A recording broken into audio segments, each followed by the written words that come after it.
Were you able to check out the little fandub documentary? Yeah, I did. I watched the whole thing. How much of this shit did you know? Because I really felt like I was digging through the morgue files on this. Okay, I knew about some of the old comic, like the Evangelion one. I'd actually only heard about it because I was young enough at the time to hear older otaku talk about, oh yeah, this plays at this convention, at Otakon, at this, at that, and I was mesmerized by that. I remember there was this one from Mike Labrie from Konzenshu and his people who made one with Fushigi Yugi, something very Yeah, I was going to ask you about that. This is Otakudom. This is Otaku. Yes, this is Otakudom. Hi, I'm Marty. I'm a filmmaker. Perhaps you've heard of Citizen Lane. Rosebud. I just heard about Otakon. It's an anime convention. Otakon? Yeah, there's a dealer's room, fan subs, MT3K, cosplay, music videos, art room, and... And hentai? Alright, we're going. I know what goes on at conventions. I was a Trekkie. But all of us from the anime club are going. No daughter of mine is going to wake up naked in a crowded hotel room with a bottle of tequila in one hand and a tribble in the other. Treble? I was so psyched the moment I finally was able to burn the DVD to play it on my DVD player because that's how you had to do it back then. And This is Otakudom is a masterpiece of freaking fan dubbing. It's such a seamless story. Absolutely.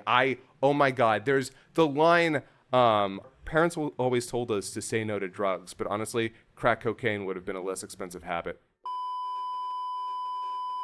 That's a paraphrase of the line, but that will stick with me forever. This entire idea of making all these characters going to an anime convention. I love that. It's so good. Well, I made a project that got compared to This is Otakudom a while back, except we were significantly darker and bleaker. Oh, yeah. No, it was called Too Kawaii for Comfort, and the concept behind it was just like, okay, but what if Lars von Trier made a series about going to... Oh, God. Yeah, no, it's just like, oh, no, this is only the bad parts. Like, no jokes. Like, no, so it's just people having a bad time at an anime convention. Because you and I remember... This is Otakudom. The discrepancy between the views that this stuff has on YouTube versus the cultural relevance that it used to have back when all of this was more centralized at cons. It's tragically understandable, but a little bit depressing, especially because like when it comes to DBZA, there's a cross-generational appeal, but there's something that's kind of lost about now that anime is so accessible. It's kind of reached a mainstream where I don't think people remember just how hard this stuff used to be to get and how niche this culture really was. Yeah, no, you're right. I remember way back in the... Oh, wait, hold on. Before I say this, I have to get this out of there. You said Lars von Trier making a movie about, like, otaku. Antichrist. Okay, there, I got it out of my system. Oh! Sorry, I had to get that out of my system. 10 points for Gryffindor on that one. My gosh. Sorry, I can't make that joke anymore. We got to figure out some new cultural touchstones. 10 points for Hogglepuff. For Hogglepuff, correct. No, we love Hatsune Miku and her book series Harry Potter, okay? Yeah. No, it was impossible. Okay, some anime fans nowadays don't know how hard we had it. Do you children understand that back in my day to watch Cowboy Bebop, you didn't buy the DVD box set with all 26 episodes for $30, or maybe even $39. Oh, $39, that's so much. I spent $29 for 4 goddamn episodes at a Suncoast. Do you know what a Suncoast is? No, you don't, okay? So, maybe next time, check your privilege. Dial back a bit to what I thought was interesting about AMVs and fandubs. At one point, it was started in one room, and that room was Lunacon 83. It was a bunch of geeks in a room, and they were watching Star Blazers, and they played one Star Blazers AMV and one Star Blazers parody fandub, and that was literally every AMV and every fandub in existence happening in one room. Yeah.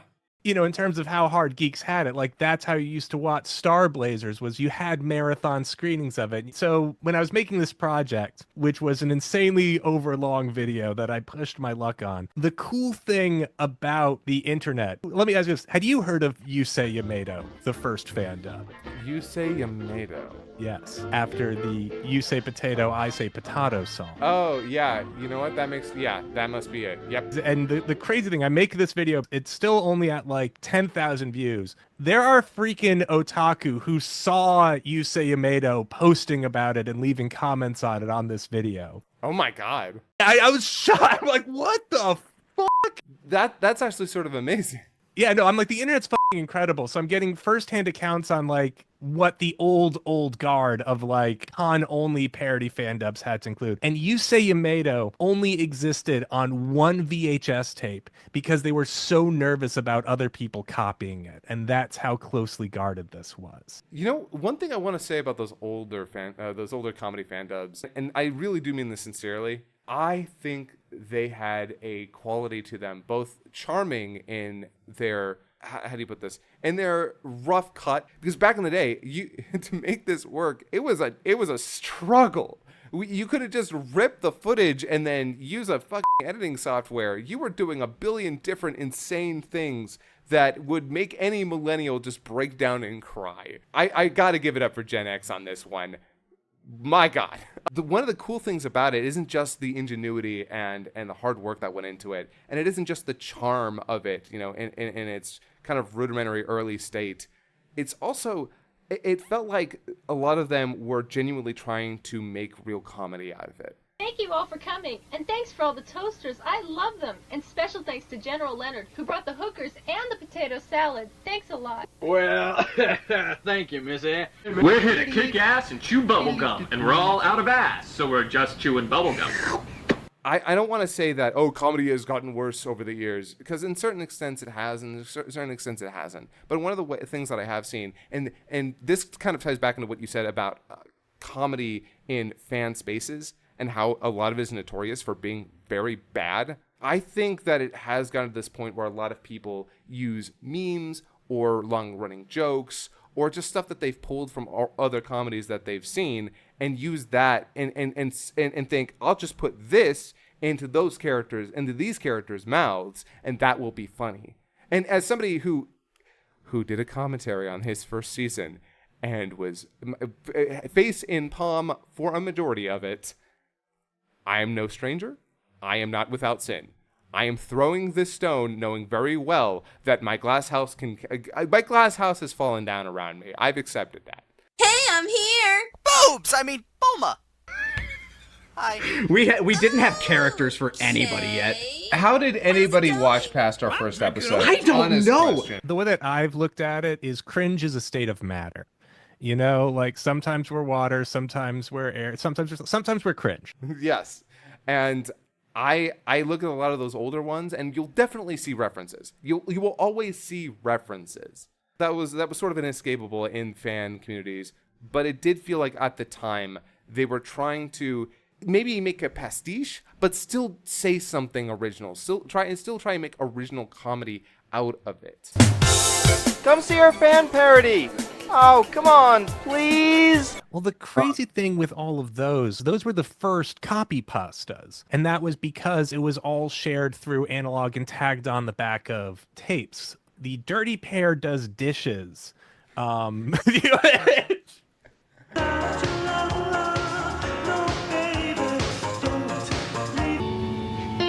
lies Carl Masak, who was executed after a showing of Robotech the movie.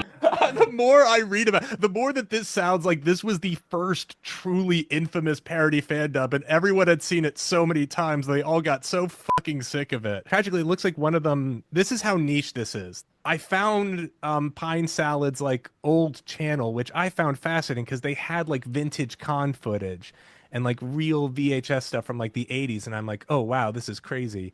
They had a new channel where the only update on it was that one of the members who did some of the voices, including the animatronic monster Terry the Terrible that comes out and tries to convert you to the church.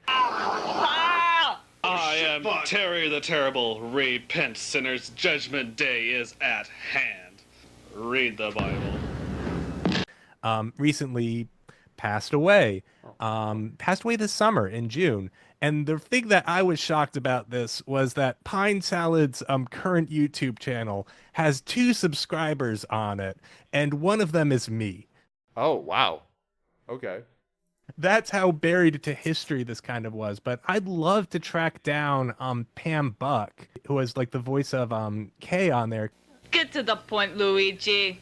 I hope you have a good assignment for us this time. Something with violence, guns, cute guys. And being a woman active in that space at that time, you must have some incredible stories. I actually did not know about Dirty Pair Does the... Was it the Dirty Pair Does Dishes? I immediately looked it up because I was curious. There's a fan lore wiki that is...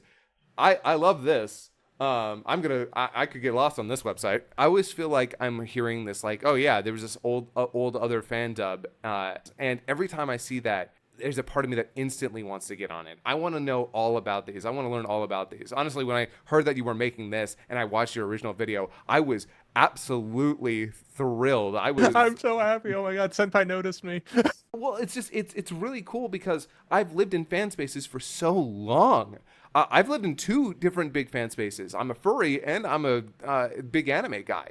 And so I've got 2 whole fandoms that I love and thrive in. And when it comes to the anime stuff, there is this long list of content that a lot of younger people have never ever seen, never got the chance to see, and it might be lost media. Yeah, fortunately luckily for the most part, it is scarce media. It is not completely lost. There's some of it, it's still hanging around on like Vimeo, or I really recommend going on a treasure hunt on this someday, because there are people who like 3 or 4 years ago will be like, hey, I was this guy that made a lot of anonymous AMVs back in the 90s. Here, I'm finally uploading some of them.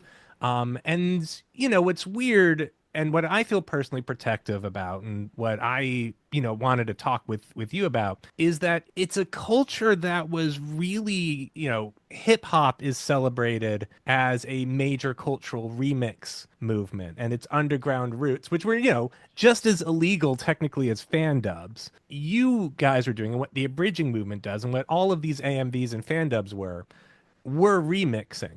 Actually, like one of the terms that I've seen used by some of the people who have made who were making those old videos, they call it remix culture. In fact, when the Abridged series stuff was coming along, they were saying, "Hey, this is the next step. This is the evolution of remix culture," and I embrace it. I fully embrace that as a way to explain what this is. It is a remix of something you originally loved. It is a celebration of something you originally loved. It's a re-exploration of something you originally loved. And I love that. I love that. I love to see more of it. I've had some people be like, well, how would you feel if somebody took your series and then made a bunch of jokes about it? I'd be like, I would watch the shit out of that.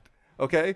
I want to see people taking the things that they love and reinterpreting them and deconstructing them, because honestly, the world is on fire and we all need hobbies, okay? We all need ways to distract ourselves from the inevitable, uncontrollable hands of fate, okay? So if somebody wants to make a really lewd dub out of Lucky Star with a bunch of other dudes, do it, okay? Have fun, live your life.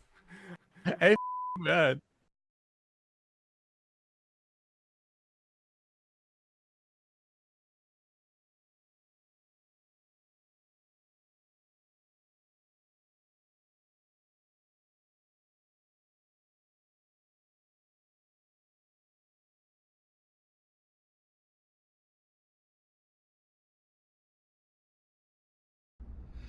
Dragon Ball Z Abridged is over. 9,000!